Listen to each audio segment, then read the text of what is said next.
Okay, so before we start some Yes. of these clips, y'all have been Brooklyn, LA for a period, Yes. Atlanta, Yeah.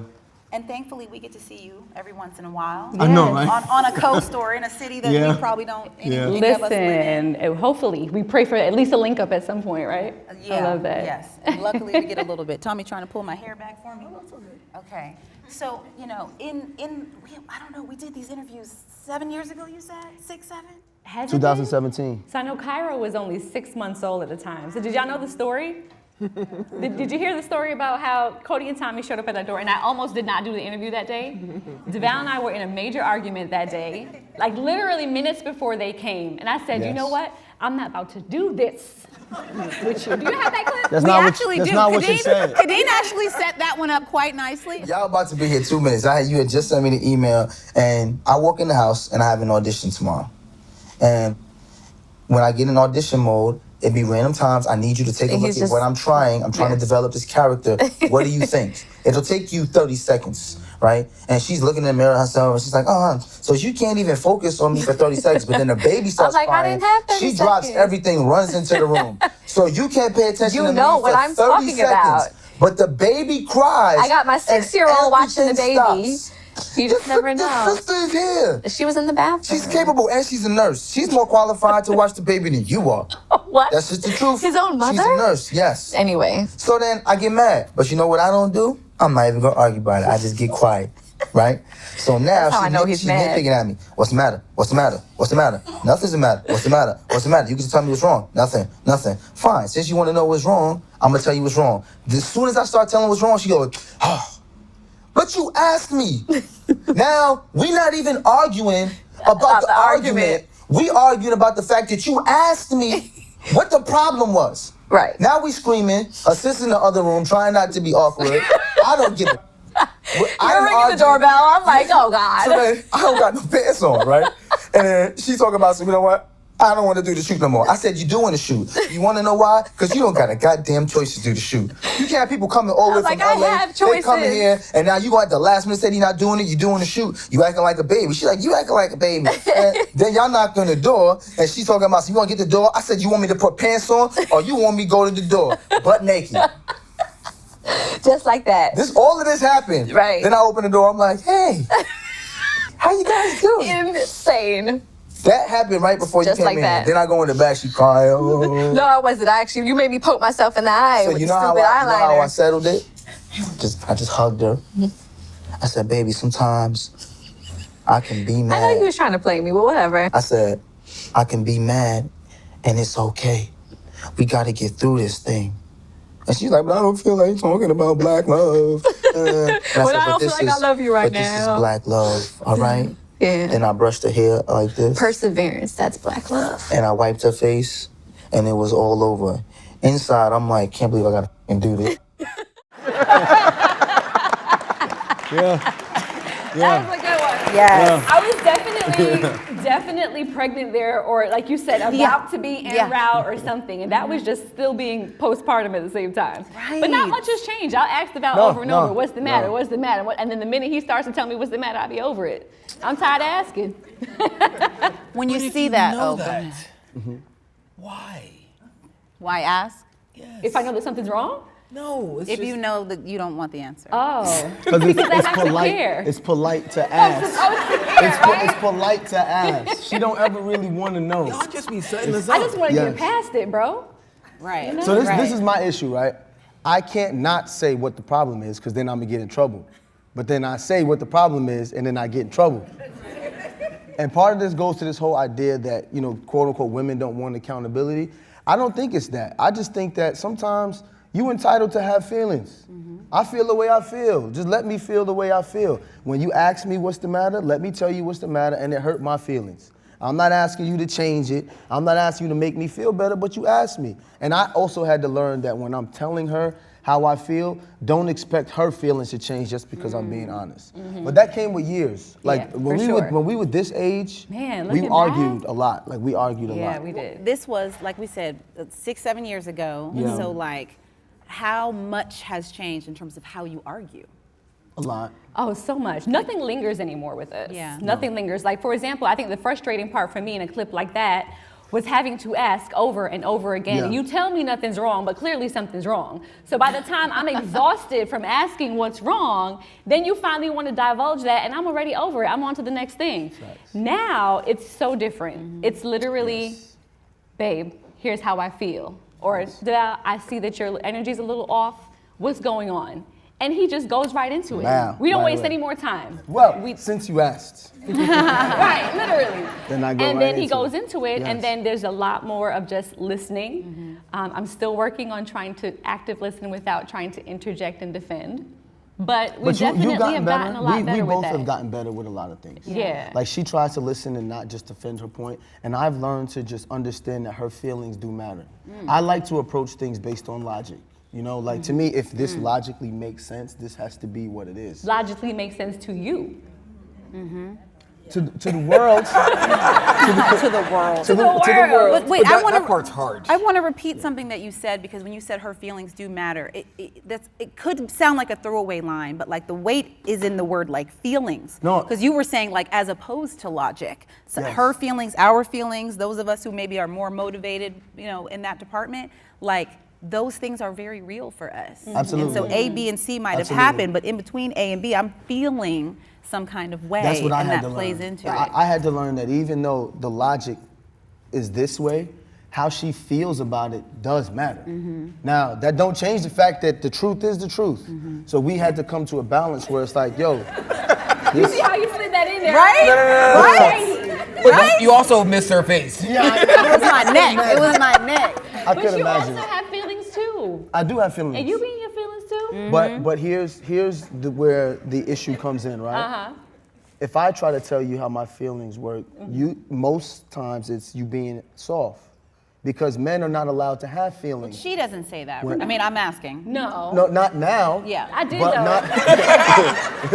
I not did though. I now. was like, you really bitching and moaning about this again? But the thing is, I did. people underestimate how much of an impact that has, because Yes. it's not easy being a man who's being vulnerable, and when Yes. you don't deal with that the right way, it Yes. makes it incredibly hard to continue. Because you've just shown me that you don't know how to take care of my vulnerability. Absolutely. And And I that- had to learn that the hard way. I'm gonna be honest. That's probably what made it so hard for me to listen to her feelings. Because if I've been taught my whole life that my feelings don't matter and I have to be logical, Yes. how do you expect me to just dismiss all of that now and just be like, well, let me hear your feelings? Right. So it was time, you know, A lot of learning time. and And maturity. understanding and maturity. Yeah. Yeah, I don't know how many of you know our story, but we started dating, 17 and 18 years old. 18 years old, yeah. So it was a lot of trying to work through, and then Yeah. with maturity too and time, you know, we realized that, man, to get to that point of, you know, understanding each other, it required a lot more than just bickering. So just inputting a little bit into that, because y'all did start dating very young, but I think Yeah. a lot of folks take for granted that growth might happen from being together at 17, but some people need to have that same maturity growth at like 25, Absolutely. 30. Oh, yeah. Like, Absolutely. and you all were able to do it together at a young age. But like, we've got to learn how to like kind of give people grace in the dating, in the early marriage years, et Yeah. cetera, because it took us probably interviewing 200 couples to recognize how much baggage individually Everybody. we bring in. Everybody. For sure. Everybody. For sure. I think that it ultimately comes down to a choice, right? I hear all the time, like, what was Ciara's prayer? How did this guy get this woman to do this? Nobody can make anybody do anything. I made a choice. I want to be monogamous. I want to be faithful. I want to be married. And because I made that choice, I wanted to share that with Kay. And I used discernment to find someone who shares the same values as me. It's not let me pray that I can turn this woman into something I want. Let me find somebody who matches my values. And the truth is, your values don't have to match everybody else's values, right? Yeah. We spend so much time saying, if my marriage doesn't look like that, then it's a failure. You don't even know if you want that. Yeah. You just see it, and everyone else is saying that's what a marriage is supposed to be, so it's like, well, let's be that. You see a portion of it. Thank That you. too. You see the That highlights. too, the of it. highlights. You see the highlights of it. Yeah, I mean, for the first 5 years of our marriage, we realized that I mean, that was the hardest point, I think, in our marriage, was the first absolutely. 5 years. But Absolutely. that's because we were subscribing to what everybody else's idea of what marriage should look Absolutely. like. I was a little jaded even going into marriage because I felt like I was ill-prepared by even just the women around me, you know, like family members. I'm like, nobody's really telling me what should go into this whole being a wife thing. But it was kind of a blessing in disguise because I was able to find my own way through my husband, because I listened to what he actually asked for. And when you just deliver on that and you're willing to deliver on that because you had the choice and you decided this is what I want to do, then it made it that much easier for us to really progress within our marriage. I want to repeat something else that you said, Devale, about making that choice. It's not one choice, right? It's every day. Every day. It's every day. The Waking choice up to, every day. to be faithful, to be monogamous, to be partnered, and whatever that looks like and means for you and your partner. But like, it's every single day. You know how beautiful that is, though? Like, you wake up in the morning, you look next to you, and that person is choosing to be there. That's to me why Khadeen and I have never put like limitations on or boundaries. I want you to wake up and choose to be here. I don't want to say you got to be here because we did this, or I spent this amount of money, or you got my last name, or we got these kids. No, make a choice. And if at any point you decide that this isn't for you, let's discuss it so that we can move forward and both get what we want. But it's making the choice that makes marriage so beautiful. For sure. You know? We even discussed in our book that our relationship, and I think even on a podcast, had gotten that much better. And this is in like very recent years, when I realized that even within the choice to be there and to be with Devale and to be his wife, I realized that I was not even really attentive to the things that he needed in some moments. And things got that much better when I really focused on saying to him those mornings when we wake up next to each other, you know, what do you need from me today? Or how can I make your day that much easier? Or, you know, what do you require in this moment? How are you feeling? Like, those are questions that you just have to sometimes ask. They're investigative because you are now lending, of course, extra help and support in that moment, but you're just understanding how your person feels and where their energy is in that moment. And when I was deliberate about doing that and not just getting up and just like, you know, running with 4 kids and like figuring out how to juggle the schedule and work and everything, that's when we reconnected, because we had a lot of moments of disconnect over the years, for sure. So on that note, because you even mentioned like when you were focused on that and not just like running, 4 kids is a lot of kids, okay? Kids, yeah. Well, we're gonna talk about that and what that looks like, but I wanna show the 3rd pregnancy clip. I gotta tell y'all how she told me she was pregnant, all right? Hold on. Wait, the 3rd time around? So, well, I'll set the scene for you guys, right? Oh, you want to set it? I'm gonna set it. So she loves surprises, right? And she loves events. So with Jackson, when she told me she was pregnant, she made me breakfast, had the pregnancy test. She came out and she was like, right? So then with Cairo, she made me breakfast. She had Jackson come out, you know, and she had the pregnancy test. She was like, surprise, right? So now we got Cairo and we got Jackson, right? And Cairo is 6 months old. And I just come back from work. I'm sitting on the couch, right? And I'm just taking a breath because I'm tired, right? And I'm just looking at the TV, and I'm just looking at Cairo, and I'm like, oh man, like, I'm just so tired, right? So then Khadeen walks in, right? I'm like, what's the matter with you? Takes out the pregnancy test. She goes, and well, I just looked at Cairo. Cairo looked at me, was like, oh, the girl? I was just like, so I'm like, hey, where you going? She said, I'm going to take a nap because I'm going to need one. She ain't come back the rest of the night. That's exactly how she told me she was pregnant with Cass.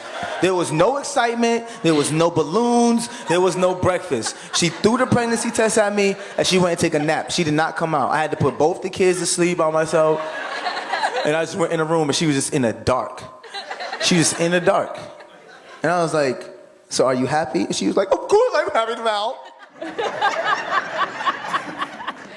Oh my goodness. That was with our 3rd son, Kaz, that came very quickly after our 2nd, very unexpected. And I love on Kaz a little bit extra these days, like over the years, because I just felt so badly about that presentation. You know, I was just like, man, poor baby. I don't blame you. I don't blame you. With all that hustle and bustle, right? Back to back, 2 of them, you know what I mean? But Right. all together 4. Right. Okay, moving and working and doing all the things y'all been doing. How do you make that choice, like you mentioned, to show up, to ask that question, like, did a switch have to turn off or what? Because I know I'm definitely chasing after these kids, and then I'm like, you good? I see you holding Tommy hand. Tommy like, get off my hand while you at it. You ain't asked me that question. No, actually, see, I grabbed her hand. You know, And so, See, but you are the romantic though, Tommy. There you go. You I are, do I've notice known that this. with you guys. You are the Yes, romantic. yes, You I might did wear notice black that. all the time, but Tommy loved him some Cody, and He you'll sure see that does. he always be like grabbing her and stuff. I see it. Definitely. Real recognize real, brother. You know? That's a fact. I think that we realize, and we have moments throughout the course of the day or the week or the month, that we don't work well. Like everything does not work well if Devale and I are not in alignment. Nothing works. We have to be a united entity, a united front with these kids, child, because half the time it's them versus us. But also, too, it's a fight sometimes for Oh my gosh. Devale and Khadeen. And that's also difficult being business partners as well. Because sometimes I've had to tell this this workaholic, I should say, that you have to clock out. I don't want Devale, my co-host. I don't want Devale, See somebody my snapping, business somebody partner. Somebody snapping like I told you about to sit down. I told you. Yeah, like I don't want Devale the coach. I don't want Devale the dad. I want my boyfriend. I want my husband. I want my man. Thank you to my man. Like that's what I want in these moments. And we miss each other. I can tell when Devale just misses me, but we've seen each other day in and day out, walk past, it's who's taking what, where, when, what's for dinner, what bill got to get paid, what's due, what deadline. So we definitely know when we need to reel each other in, and I'm deliberate about making sure that he clocks out, whether it's a date night, whether it's a weekend away, She's not it's lying. a staycation, it's to take his phone and put it on Do Not Disturb, and he don't even know it's on Do Not Disturb. Like, there's just so many ways that I try to make sure that we connect, because it's so necessary. It's beyond necessary. Last year I had an incident where I burned out on set, passed out. They had to call the ambulance, and I was just going nonstop. I had filmed 3 TV shows. I did a feature film. I did a whole bunch of stuff, and I didn't realize, because I'm always, most men, y'all know we in provide mode. Like, I know for me, I don't feel like the best version of myself if my finances aren't in order and my family's not good. So if my son seems like he's a little bit like nervous about something or he's unsure, I gotta go into dad mode and figure out how to straighten him out. And I got 4 of them. If my wife seems like something's off, she just lost her uncle. And for the past week and a half, she's kind of been walking around with this solemn look. I don't feel like the best version of myself if I'm not correcting everyone, right? But I noticed that Kay realizes when I'm trying to correct everyone and I'm not correcting me. Yeah. So it'll be all day I'm waiting for a phone call, waiting on something. I'm like, yo, what is going on my phone? Randomly. I put it on D&D. How you gonna just put my phone on D&D? She said, because you needed some time to yourself. Go in the man cave, go smoke a little weed. I'm gonna bring you a drink. I sent the boys to make sure that they do what they do. I'm gonna put on my shorts. If you need something, you call me. And the intimacy for me is just, she gonna put on her shorts, bring me something to eat, sit on my lap, watch the game with me, and then go do something. Like, it's not always just about sex. Like, the intimacy for me is, dang, she really took time to make sure I was good in that moment. And when I didn't have anybody to do that, I could have lost my life. I went to the doctor last year. The doctor said, you stressed, you're losing your hair. At one point I was losing weight, because I was also like working out to be in shape, but I wasn't eating properly. And I was like, dang, I didn't realize all these months had gone by, and I hadn't even gone to the doctor. I hadn't thought about myself. And having a woman, and I kid you not, guys, having a partner in life, and I want to say partner, not woman, because you don't know same-sex marriages, having a partner who's somebody who's checking you or checking for you makes it so easy for you to go chase your goals. Because now I don't got no blind spots. I don't. I can focus on me. So having this union to me, just everything. That's why you see me post so much about it. I know sometimes it could seem obnoxious, right? And he always posting about his family. That's what I care about the most. That's it. I don't care about nothing else. Like, it's her and the kids, That's it. I'm gonna, I like to listen and then be like, okay, make sure y'all heard this. But I want to bring up the point about going to the doctor. Yeah. Because I think many of us take that for granted. Oh, for sure. And obviously you had an incident that made you go. And that's the only reason why I went. But let's be proactive, y'all. Facts. Let's go to the doctor. Let's Facts. get things checked out. You got an appointment Monday too, sidebar. I forgot to remind you, but it's on the calendar. That's another thing, y'all. Devale don't look at the calendar. I said a lot of things will be alleviated if you look at the calendar. So yeah. And and one question you ask is people always ask how we figured out to balance. Mm-hmm. You can literally curate the life that you want. Like you can. Deliberate. Khadeen and I always said we didn't want to have to work for anybody so that we can have time, autonomy over our time to spend with our children. That doesn't mean you're going to get there tomorrow, but we worked for 10 years to get to this point. Yeah. I was a substitute teacher. I worked as a news anchor. Khadeen worked as a makeup artist. She worked at Enterprise, a sideline reporter. We worked so many jobs to be able to save the money to put it aside to start a business so that now it's like, you know what, Kay? You don't have to work full time no more. You can be here for the kids. Then we built another business to make more money. So it's like, Devale, you don't have to work full time no more. And the reason why I'm saying this is because so often I hear people say, I don't have time to do what I want. Yeah, you do. Sacrifice. Put yourself on a 5-year plan. Say I'm gonna work a little bit extra these next 5 years and I'm gonna spend a little bit less. First 5 years of our marriage, no vacations, no designer clothes. I turned in my Audi A7, I was taking the train, but it was for a greater purpose. Mm-hmm. Yeah. Of course, you're gonna get people that look at you funny. You was in the NFL, now you want to train. So, you want to train too. How you judging me? You know what I'm saying? But you deal with that judgment, and then later on, people's like, oh, how they did that? Because I sacrificed. And I stopped caring what people thought about me, you know? So that's... Who's been following us since the Brooklyn apartment? Anybody? Remember when we were in the Brooklyn apartment? Yeah. We actually got a chance to go back. Yes, thank you. We actually got a chance to go back this past summer. We took all of the boys. Yes. We're actually doing a documentary that we're going to have on our Patreon rolling out this winter. Yeah. And it was just amazing to be back in the space to just see how far we've come. I mean, I was literally in tears. And it was so nice of the person who lives there now. She was so welcoming. She was like, I heard about you guys. She had just had a baby 2 weeks earlier, a home birth in the house. And I'm like, I had my third son in this room. And I was literally in tears the entire time. Just the overwhelming feeling of like, you know, where we've come from and how much we've invested and sacrificed and bringing the boys back to the humble beginnings. It was just, it was everything. So I can't wait for you guys to see that. Well, on that note, humble beginnings, let's look at these babies. I love these segues. I know, you're doing great. You're helping me out a lot. You're helping me out a lot. So I'm saying, look at these babies. These babies are y'all. Let's play the legacy clip, please. Okay. Mission statement I created in college was, each day I work to build a legacy, not to be defined by my greatness, but by the masses I inspire to be greater than myself. And it's all about paying it forward. And what better way than to do that with the love of my life, who's a woman, who, other than black people, have been oppressed since the dawn of time. So it's like, I just want to do that. I want to do that with her. This is a perfect example of what we need in our culture, because part of the system to keep us oppressed is to have us believe that we can't do this. We can't build like this. And they wanted to put that in our young girls and our young sons and make them believe, oh, having a marriage, having kids and building generational wealth. No. You know why? Because black women are too hard to deal with. Black men are too angry. That's part of that's what they want. Right. That's what they want. I want to be a part of the narrative that changes that and say, yes, we can, because we were kings and queens, and this is what we do. And we did it before y'all did it. About that was 7 years ago. So I'm guessing not much, but how much about your legacy, your mission statement has changed? Or how much do you feel like you've done this? No, not to me. Legacy to me is like, there's a riddle, right? What's always nearby but actually never comes? Tomorrow. Tomorrow, right? That's what legacy is. You're always working for tomorrow, right? So as long as you believe like that, you'll never arrive before you get there. So you're constantly working, constantly working. Our goals have changed because we've accomplished some things, but they still continue to be what they are, and that's to pay it forward and to just be.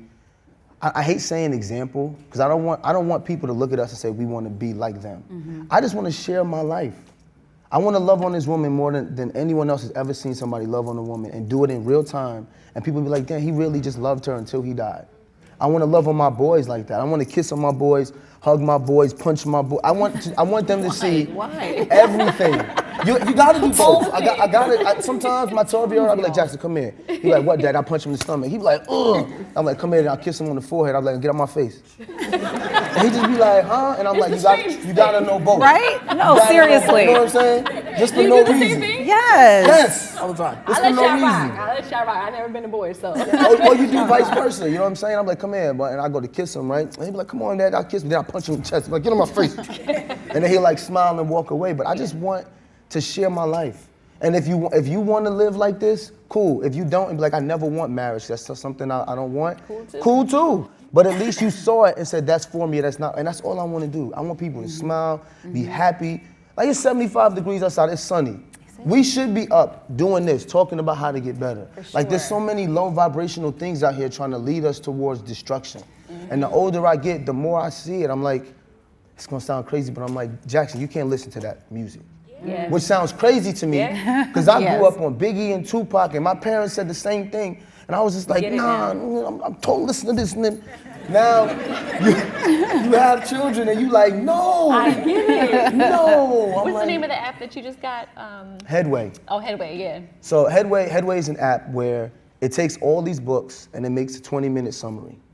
And I told myself, and I've shared this with my wife, we have to do something every single day to make ourselves better. 20 minutes. 20 minutes. Because I forgot Power who. of Habit. The Atomic Habits. Atomic Habits.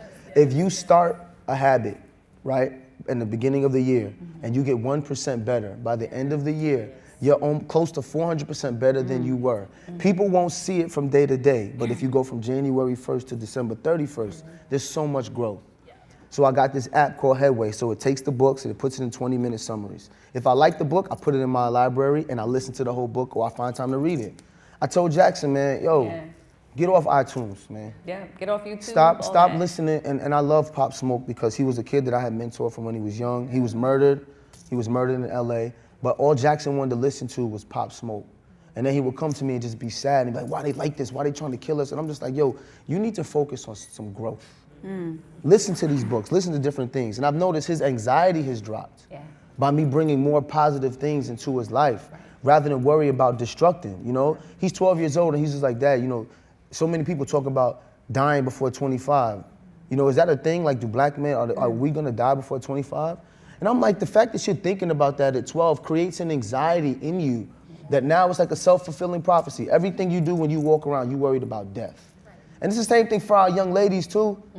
They watching stuff on television and seeing versions of themselves that, in my opinion, and this is my opinion, should not be celebrated, right? We can celebrate parts of certain things, but that can't be everything. So I want people to see this. Like, look at us. Look at how beautiful we are. It's Saturday morning. We up just worrying about how to be better as a people and collective. So this is like a recharge station. It is. Like, I felt so good to come this morning. Oh my goodness. I was up last night. My wife finally celebrated my vasectomy. Oh, we had a vasectomy party, y'all. Wait, y'all just got a vasectomy? We had a vasectomy anniversary to celebrate 1 year of success. 1 year. I ain't pregnant, Woo! And for clarity, I was not on the vasectomy train. The reason why I got on the vasectomy train is because with Dakota, we almost lost Khadeen. She had postpartum preeclampsia, and she had to go to the hospital. It was a rough 6 days in the hospital. And then after she got out, the doctor was like, so you can get pregnant again, but there's a good chance you get preeclampsia the whole pregnancy, and there's a good chance you may not survive. So we was like, all right, we're not doing that. She got on birth control, and it was suffering from anemia, excessive bleeding. And I was like, you know what? It's one thing after the next. Y'all with me, y'all know what I'm talking about. Yeah. So many things. And as a man, I took responsibility over her health by saying, F that, I'm gonna get a vasectomy. I cried. How you and cry? I cried those tears. And I had the peas. Pass the peas like you used to do. One thing Kay gonna do is troll Pass me. the peas like you used to I come home from my vasectomy. I come home from my vasectomy. I'm, trying to walk regular, but I'm not. And then she comes in the room, right, and she just brings me peas. And I'm like, what I need peas for? And she's like, you know what you need peas for. So then she comes back again with another thing of peas. She bought like 20 things of frozen peas. Frozen peas. For me to pack on my joint. But it's and I put on the Martin episode too, Yes, just to make it fast your and favorite. furious. But the laughing, I don't know if the laughing is a good thing. The laughing wasn't a good thing. It wasn't a good thing. But she made me feel good about it because I was doing it for her, for Sure, us. for us, right? And Yeah. our sex life has been way better since. We ain't got no worries. I'll tell you like this, gentlemen. When you get a vasectomy and your wife no longer has to worry about whether or not she's gonna get pregnant, she get a little bit more freaky. Cause now it's not, hey, put, you got yeah, I'm like, I'm checking my app. Let me see when my ovulate. No, can't do it then. make sure you eject at the right time. You got to push me on. Now she's not worried about that, so we just be going in. So Period. it's Well, been great. congratulations on the 1 year. Yes, you. 1 year, man. Thank you. I don't got no more kids coming. I want to go back to something else that you said, Yes. because that's what I do. Just about building a legacy with your wife, with your family, with your kids, and that married or not, right? Like part of why we're here is that we can do this with those that we love, right? Yes. With our parents. We need to be proactive about how are we loving on them and receiving their love and sharing their stories, and our kids and our best friends. Right? So I just want that to sort of be an additional message because Absolutely. it isn't just all about like getting married and happily ever after, because it's all work. Yes. Oh man. But it's how we want to show up for the people that we love and how we want to grow our legacy that way. Interesting you mentioned parents too, because we've even realized in our age now and where our parents are in life, we're becoming like the parents to our parents. Yeah.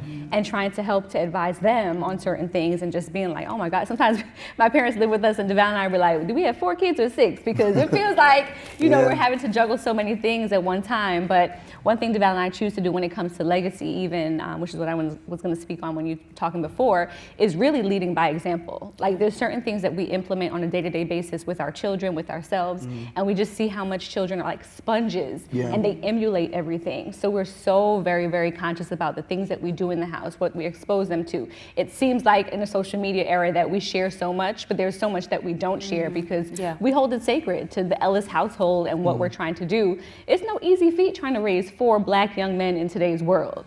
Like, let's be for real about that. So we're very, very deliberate about building humans who are good humans, emotionally, aware and intelligent. There's just so many things to worry about, but we're making sure that it starts with us. And that also starts with breaking things that have happened before us and trying to educate our family and our parents about those things too, so we can move forward.